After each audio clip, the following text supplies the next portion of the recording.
Hello friends, welcome back to my channel.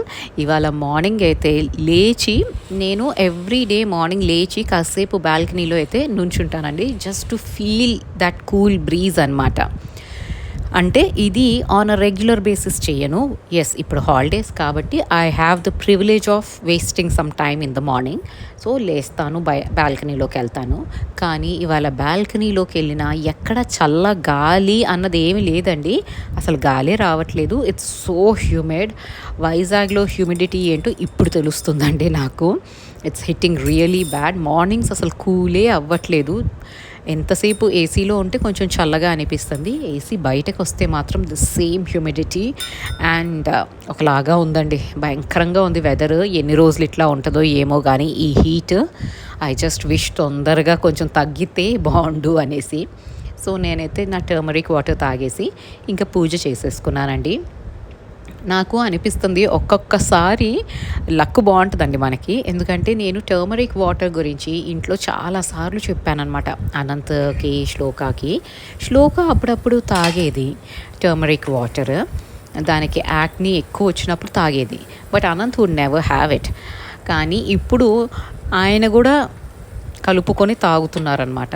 ఎందుకు అంటే immunity ఒకటి, అండ్ దెన్ అది తాగుతూ ఉంటే ఏంటంటే లైట్గా ఉంటుందండి. లంగ్స్లో ఇన్ఫ్లమేషన్ ఏమన్నా ఉన్నా కూడా, ఎందుకంటే మనం ఏసీస్లో ఉంటున్నాం కదా ఎక్కువసేపు ఇప్పుడు, సో కొంచెం హెవీగా అనిపిస్తుంది కదా. సో అది ఉండట్లేదు. నేనైతే టర్మరిక్ వాటర్లో కొంచెం లెమన్, హనీ వేసుకొని తాగుతాను, లూక్ వామ్ వాటర్లో. బట్ వాళ్ళ ఇష్టం వచ్చినట్టు వేరియేషన్స్ చేసుకుంటున్నారు. ఒక్కొక్కసారి హనీ వేసుకుంటున్నారు, ఒక్కొక్కసారి just turmeric and warm water తాగేస్తున్నారు. But I'm happy at least they started doing it అనేసి. అండ్ ఇంకా నేను బ్రేక్ఫాస్ట్ అయితే రెడీ చేసేసుకున్నాను. సో బ్రేక్ఫాస్ట్ అయిపోయినాక, కాఫీ తాగినాక ఒక చిన్న పని ఉందండి, అక్కడికి వెళ్ళి పని చూసుకొని వచ్చాము నేను, అనంత్. అండ్ తను వర్క్కి వెళ్ళిపోయారు. సో నేను ఇంటికి వచ్చాను బికాజ్ వర్కర్స్ అంటే ఈ అప్హోల్స్ట్రీ వర్క్ జరుగుతుంది కదండి ఇంట్లో ఇంకా. సో వాళ్ళు వచ్చేస్తారు అనేసి నేను ఇంటికైతే వచ్చేసాను. అండ్ ఇంటికి వచ్చిన వెంటనే శ్లోక ఇవాళ ఏంటి అంటే ఎలాగైనా నాకు నా హెయిర్ ఆయిల్ చెయ్యి అనేసి ఇవాళ పెట్టిందనమాట. యాక్చువల్లీ నేను ఎప్పుడు హెయిర్ ఆయిల్ ఇంట్లో చేస్తాను. నన్ను ఫాలో అయ్యే వాళ్ళు most of us they know ఇంట్లో చేస్తాను పారాషూట్ ఆయిల్ని, కొన్ని ఎక్స్ట్రా ఇంగ్రీడియంట్స్ ఇవి అవి కలిపి. అండ్ అది టెక్స్చర్ బాగుంటుందండి అండ్ హెయిర్ ఫాల్ ఒకటి తగ్గుతుంది. నాకు పూణేలో బాగా హెయిర్ ఫాల్ అయిందండి, కానీ బాంబేకి వచ్చినాక అంత లేదు. బట్ ఇక్కడికి వచ్చినాక, వైజాగ్కి వచ్చినాక శ్లోకాకి నాకు ఇద్దరికి హెయిర్ ఫాల్. ఎస్, ఒకటి ప్లేస్ మారాము, క్లైమేటిక్ కండిషన్స్ మారిపోయినాయి. సో హెయిర్ ఫాల్ అయితే ఉంటుంది. ఫస్ట్ 1-2 months ఏంటండి, ఒక్కొక్కసారి అయితే 6 months కూడా పడుతుంది మాకు ఆ క్లైమేట్కి కష్టం అవ్వటానికి. సో అప్పటి వరకు హెయిర్ ఫాల్ బీభత్సంగా ఉంటుంది. ఇప్పుడైతే మాకు వీఆర్ ఇన్ దాట్ స్టేట్ అనమాట. బ్యాడ్ హెయిర్ ఫాల్ అయితే అవుతుంది. అండ్ ఆల్సో శ్లోకాకి అంటే పిల్లలకి బేసికలీ వ్యాలిడేషన్ అన్నది వచ్చిందనుకోండి బయట నుంచి, దెన్ దే విల్ యాక్సెప్ట్. నేను శ్లోకగా అంతకుముందు అంటే బాంబే వరకు కాదులేండి, పూణేలో మాత్రం నేను కొంచెం ఫోర్స్ చేసి ఎవ్రీ వీకెండ్ ఈ ఆయిల్ చేసి పెట్టేదాన్ని, తిట్టుకుంటూనే పెట్టించుకునేది. బట్ అయినాక మాత్రం అనేది my hair feels so good అనేసి. కానీ పెట్టుకోవడానికి ఎప్పుడు ఏడుస్తూనే పెట్టుకునేదండి. బాంబేలో మాత్రం వాళ్ళ క్లాస్మేట్స్ అన్నారంట, నీ హెయిర్ చాలా బాగుంటుంది శ్లోక అనేసి. From that day she started religiously asking me to apply oil అనమాట. ఆ షిఫ్ట్ అన్నది వచ్చింది చూడండి. నేను సతాయించి పెట్టడం దగ్గర నుంచి తను అడిగి పెట్టించుకోవటం వరకు, that shift depends totally on the validation from out side people. మనం ఎంత చెప్పినా పిల్లలకి ఎక్కదండి, కానీ ఫ్రెండ్స్, వాళ్ళ క్లాస్మేట్స్ లేదా వాళ్ళ టీచర్స్ ఒక చిన్న కాంప్లిమెంట్ ఇచ్చారంటే అప్పుడు చాలా రిలీజియస్లీ చేస్తారు. మీ ఇంట్లో పిల్లలు కూడా ఇట్లాగే చేస్తారా? నాకు కామెంట్ చేసి అయితే చెప్పండి. నాకైతే ఎవరేమంటే నాకైతే పర్పస్ సాల్వ్ అయిపోయింది అని నేను చాలా హ్యాపీగా ఉన్నాను. కానీ యాక్చువల్లీ నాకు అసలు పేషెన్స్ లేదండి, ఇప్పుడు చెయ్యను, ఈ పని అయిపోయినాక చేస్తాను రా కన్నా అంటే షీ వాజ్ లైక్ లేదు నేను పెట్టుకుంటాను, నాకు హెయిర్ ఆయిల్ కావాలి, లేకపోతే నాకు చెప్పు నేను చేసుకుంటాను అని. ఇంకా పిల్లలకి ఇచ్చి మామూలుగా అయితే I would have done that అండి. కానీ ఇప్పుడు హాల్ మెస్సీగా ఉంది, డైనింగ్ ఏరియా మెస్సీగా ఉంది, ఇప్పుడు కిచెన్ కూడా మెస్సీగా అయితే నేను చేసుకోలేను, అందుకని నేనే చేస్తున్నాను. మామూలు పారాషూట్ కోకోనట్ ఆయిల్లో కొంచెం మెంతులు, ఉల్లిపాయ అండ్ కర్రీ లీఫ్ ఇవే వేసానండి.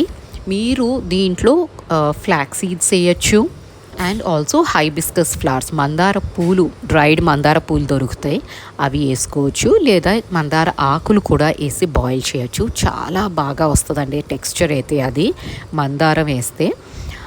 సో అలా వేసుకొని అన్నీ స్ట్రెయిన్ చేసి అయితే పెట్టుకున్నాను. అండ్ సిమ్లో పెట్టి చాలాసేపు మరగనియండి ఈ ఇంగ్రీడియంట్స్ అన్నీ ఆయిల్లో వేసి. కొందరు డబుల్ బాయిలింగ్ అంటారు, కానీ డబుల్ బాయిలింగ్ చాలా గ్యాస్ వేస్ట్ అవుతుందండి. ఇప్పుడున్న పరిస్థితుల్లో I'm not going to do anything. And నేను మామూలుగా కూడా నాకు అంత పేషెన్స్ లేదండి, డబుల్ బాయిలింగ్ చేసి అంత పేషెన్స్ ఉండదు. సో సిమ్లో పెట్టుకొని ఇవన్నీ చేసేస్తాను.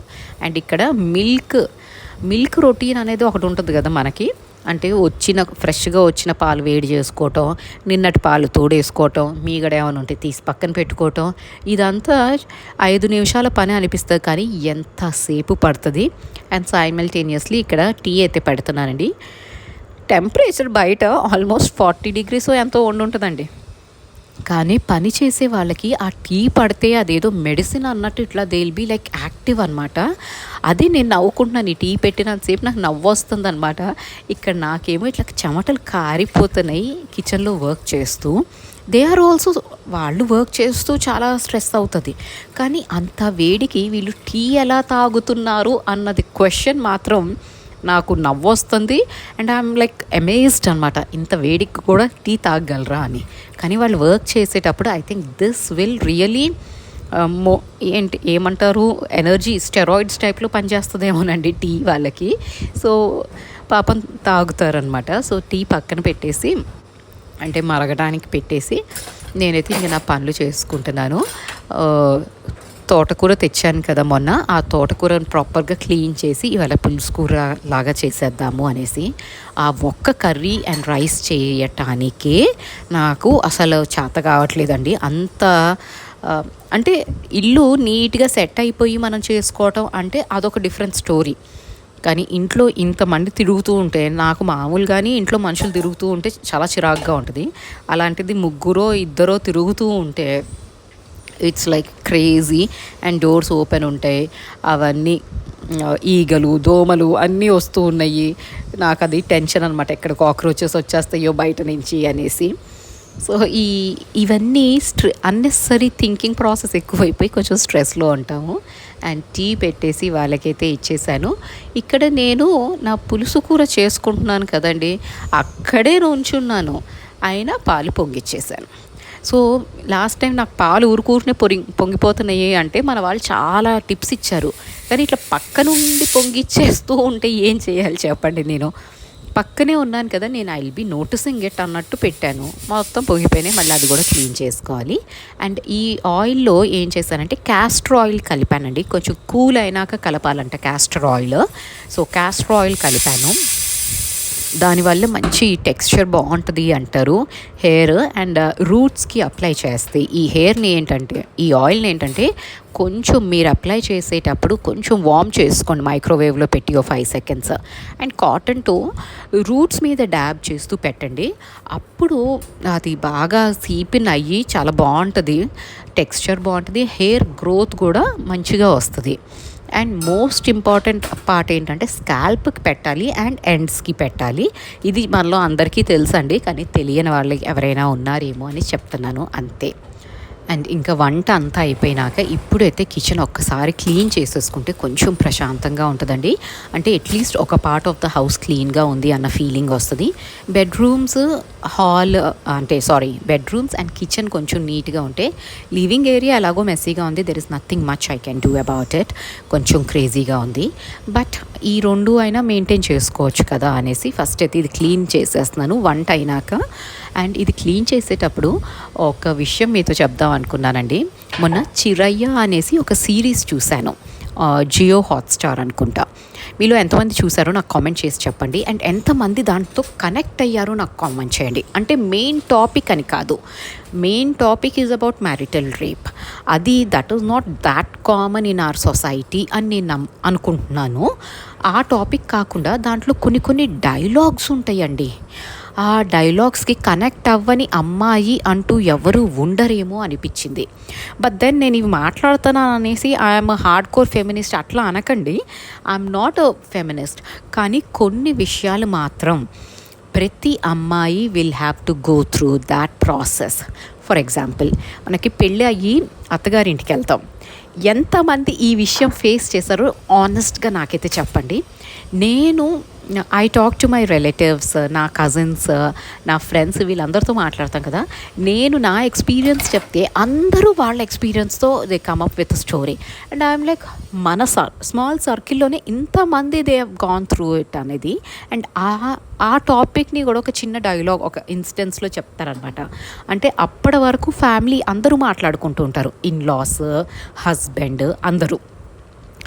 కానీ the moment we walk in to that room, right, there is pin drop silence for some time. And then they ఇప్పుడు ఏం మాట్లాడాలి అనేసి రీకన్స్ట్రక్ట్ చేసుకుంటూ ఉంటారు చూడండి వాళ్ళ sentences. This happened when I mean అప్పుడే పెళ్ళయింది, కొత్తగా పెళ్ళయినప్పుడు. And it feels so odd కదా. ఎలా అనిపిస్తుంది అంటే, ఏంటి మనం అక్కడ వాళ్ళేమో ఇప్పుడు కొత్త ఇంటికి వెళ్తున్నామని ఇక్కడికి పంపించారు, ఇక్కడేమో they are not ready to accept you only. Why are they keeping quiet? అంటే మన ఇళ్ళల్లో మనం వాకిన్ అయినప్పుడు పిన్ డ్రాప్ సైలెన్స్ ఉండదు కదండి మెటర్నల్ హౌస్లో. కానీ ఇక్కడ ఏంటి ఇట్లా ఉంది, సడన్గా ఆగిపోయారేంటి, మనల్ని చూస్తే మాట్లాడరేంటి అన్న ఒక క్వశ్చన్ వస్తుంది కదా. And that's such an awkward moment, right?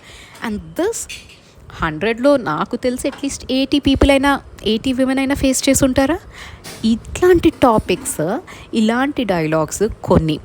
And ఇంకొక డైలాగ్, ఒక ఉమెన్, దిస్ ఇస్ సీరియస్ అండి, ఒక ఉమెన్ని ఇష్టం లేకుండా టచ్ చేసిన almost 99% of the women have face this అంటారు. అంటే ఇష్టం లేకుండా టచ్ చేయటం అంటే, మనం రోడ్డు మీద నడుస్తూ ఉంటే కూడా ఎవరో వెనకాల నుంచి టచ్ చేసేసి వెళ్ళిపోయే సినారియోస్ చాలానే ఉంటాయి. నాకైతే ఎక్స్పీరియన్స్ అయిందండి. మేము చిన్నప్పుడు ట్యూషన్స్కి వెళ్ళేవాళ్ళం. చిన్నప్పుడు అంటే 8th 9th ఆ స్టాండర్డ్లో ట్యూషన్స్కి వెళ్ళేవాళ్ళం. సో సైకిల్ మీద వచ్చి ఎవరో ఒకళ్ళు ఎక్కడో ఒక చోట టచ్ చేసేసి వెళ్ళిపోయేవాళ్ళు. టీచర్స్ ఉండేవాళ్ళు, ఎక్స్ప్లెయిన్ చేస్తున్నాను అన్న బహానాతో ఇట్లా మీదకొచ్చి ఎంత క్లోజ్గా వచ్చి ఎక్స్ప్లెయిన్ చేసిన సినారియోస్ ఉన్నాయి. They are multiple such scenarios and that is so common కదా మన సొసైటీలో అనిపించింది అప్పుడు. ఇప్పుడు కొంచెం మారిందేమో అనుకుంటున్నాను, బట్ ఎంత మారింది అన్నది నేనైతే చెప్పలేను. కానీ what ever we have faced as kids was something which is, అంటే ఎవరు మాట్లాడే ధైర్యం లేదు మనకి. అది చెప్పుకునే వాళ్ళం కాదు. ఎస్, ఇంట్లో అయితే ఎవరికి చెప్పేవాళ్ళం కాదండి ఇట్లాంటి ఇన్స్టెన్సెస్.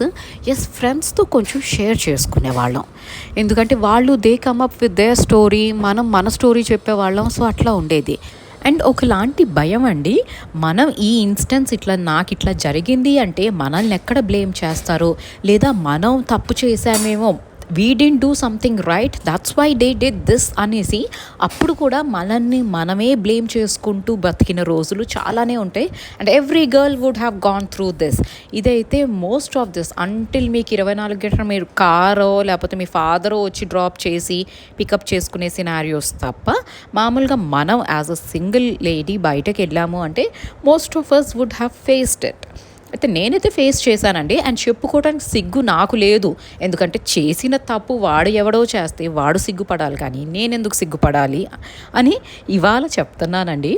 అండ్ ఇక్కడ అయితే ఈ అప్హోల్స్ట్రీ థింగ్ అంతా చూడండి ఎంత మెస్సీగా ఉందంటే, నా లివింగ్ ఏరియా ఇట్లాగే ఉంటుందండి 2-3 డేస్ నుంచి. ఇది ఒరిజినల్ పాతది కదా అప్హోల్స్ట్రీ, ఇంకా ఒక 1 సీటర్ అయితే మార్చాల్సింది. సో అది అవ్వలేదన్నమాట, ఇంకా ఆ ప్రాసెస్ అవ్వలేదు. అవంతా చేస్తున్నారండి వాళ్ళు. వర్క్ అయితే చాలా ఫాస్ట్గానే చేస్తున్నారు. అండ్ చాలా ఎక్స్పీరియన్స్డ్ పర్సన్, ఆయన వచ్చిన పర్సన్ చాలా ఎల్డర్లీ పర్సన్ అండ్ చాలా experienced person. He's doing a really brilliant job. అంటే ఆయన ఎక్స్ప్లెయిన్ చేస్తుంటే నాకు అంత అర్థం కావట్లేదు ఆయన చెప్పే కాన్సెప్ట్, కానీ ఫినిష్డ్ ప్రోడక్ట్ మాత్రం నాకు నచ్చింది అనమాట. సో ఇప్పుడు వాయిస్ ఓవర్ ఇచ్చే టైంకి ఆల్మోస్ట్ అయిపోతుంది అండి. సో ఈ వీకెండ్ అయితే అయిపోతుంది definitely. He said he'll finish it off today. So I will be showing the new upholstery thing. అండ్ నేను కొన్ని ఆల్టరేషన్స్ నేను సొంతగా చేసుకున్నాను. అవి ఏంటి అన్నది కూడా నేను అప్కమింగ్ వీడియోస్, అంటే మండే నా వ్లాగ్ వస్తుంది కదా, ఆ రోజు నేను మీతో షేర్ చేసుకుంటాను. అండ్ ఇంకా ఈవినింగ్ ఒక్కసారి వచ్చేసి మళ్ళీ ఇదంతా ఒక్కసారి క్లీన్ చేసేసుకుంటున్నానండి గ్యాస్ స్టవ్. ఎందుకంటే పొద్దున అది పడింది కదా మిల్క్, సో అక్కడ వరకు క్లీన్ చేసేసుకున్నాను. కానీ ఒకసారి నేనైతే ప్రాపర్గా వాష్ చేద్దాము అనేసి ఒకసారి క్లీన్ చేసేసుకొని అప్పుడు ఇంకా డిన్నర్ ప్రిపరేషన్స్ అయితే మొదలెట్టాలి. సో రోజంతా ఇట్లాగే ఉంటుందండి, బిజీగా. అండ్ డిన్నర్కి ఇవాళ ఏంటి అంటే శ్లోకాకి కొంచెం డిఫరెంట్గా, దానికి పాపం హాలిడేస్ వచ్చినాక స్పెషల్గా ఏమీ చేయలేదు అనిపించింది.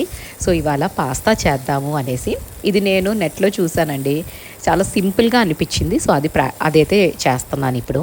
ఫస్ట్ ఆయిల్లో కొంచెం గార్లిక్, పాస్తా అంటే ఎప్పుడు బర్న్ట్ గార్లిక్ చేయమన్నారు ఈసారి అయితే. సో కొంచెం బ్రౌన్ కలర్లో గార్లిక్ వేసేసుకున్నాను, బ్లాక్ పెప్పర్ పౌడర్ వేసుకున్నాను ఆయిల్లో. అండ్ దాని తర్వాత టొమాటోస్ ఇట్లా కట్ చేసి దీన్ని ఇలా పెట్టమన్నారండి, సాల్ట్ వేసేసి మూత పెట్టమన్నారు. సో ఇలా చేయటం వల్ల ఏంటంటే టొమాటో కుక్ అయిపోయినప్పుడు ఆ పీల్, దానిపైన ఉన్న స్కిన్ అన్నది బయటకు వచ్చేస్తుంది. సో ఆ బయటకు వచ్చేసిన స్కిన్ని మనం తీసేసి పక్కన పెట్టేస్తాము, అంటే వీళ్ళు డిస్కార్డ్ ఇట్, అది అవసరం లేదు మనకి. అండ్ ఈ టొమాటోస్ని గార్లిక్ ఇదైతే ఉందో నేనైతే పొటాటో మ్యాషర్తో మొత్తం మ్యాష్ చేసేసాను, ఒక పేస్ట్ గ్రేవీ లాగా తయారైపోయింది.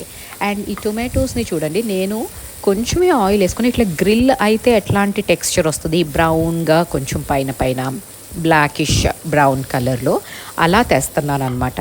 So this took literally 15 to 20 minutes అయితే పట్టింది, కానీ టేస్ట్ అయితే చాలా బాగా వచ్చిందండి. ఆ బర్న్ట్ ఫ్లేవర్ వచ్చింది కదా, అది చాలా నాకైతే నచ్చింది. అండ్ శ్లోకాకి పాస్తా ఏ రకంగా చేసినా షీల్ ఎంజాయ్ ఇట్ అండి.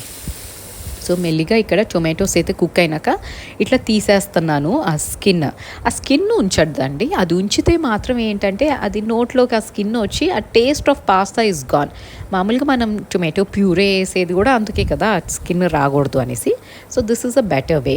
అండ్ ఇది చేసేటప్పుడు మాత్రం try to use non stick అండి, మామూలు క్యాస్ట్ ఐరన్ అట్లా చేస్తే అంటుకుపోతాయి నా టొమాటోస్, అండ్ కొంచెం అంత రాదు. Until you have a grill, ఇట్లాంటి క్యాస్ట్ ఐరన్లో కూడా గ్రిల్ లాంటివి ఉన్నాయి కదా, దాంట్లో చేస్తే might be it will come out well, ఆ గ్రిల్ ఇంకొంచెం ప్రాపర్గా అయ్యి. అండ్ నేనైతే ఇక్కడ ఐకియాలో తెచ్చిన పాస్తా ఉంది కదా, అది డైరెక్ట్లీ వేసేసాను because it's a small pasta.